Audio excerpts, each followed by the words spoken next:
I am not the person I was 10 years ago. I don't look like that person. I don't act like that person. I don't talk like that person. Because of what Christ has done for me, I am brand new. I have joy. I have a hope in my heart. I have a reason to wake up every morning. The old life I used to know, it's gone. I don't recognize that person anymore. I have a God now who I know loves me deeply, cares for every detail of my life.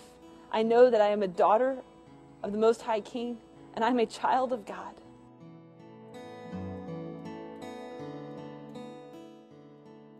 Due to the many divorces and affairs in my parents' life growing up, I felt very rejected, very alone, and very abandoned. I had these thoughts that I was ugly, that I was fat, and that I was stupid.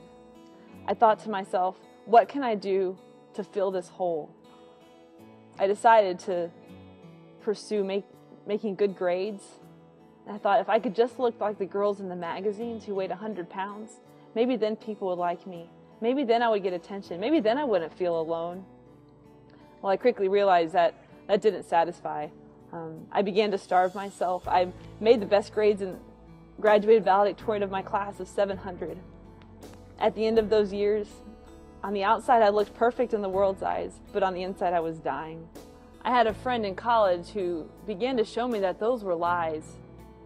And none of those things were things that God thought about me. You see, my friend took me through understanding what it meant that when Jesus came, He came for all of our imperfections, and He died for them. He came for all the ways that I wasn't perfect.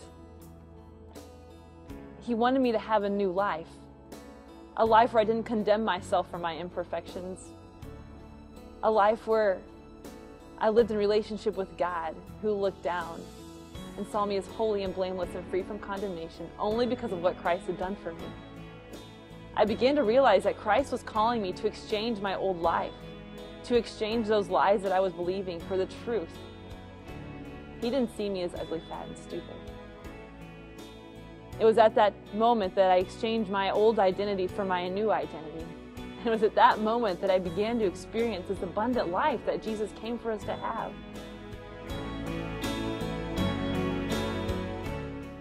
I now have hope to offer people who have the same hurts, who have the same pains, who feel alone and rejected and abandoned like I did. God has called me into the medical profession, and every day I get to work with people who felt the same way I felt in my old life. And this is where I am, and this is why I have the story that I have. So that Christ can be glorified, and so that people can be reconciled to God. I am Dr. Michelle Brand, and I am one that the world may know.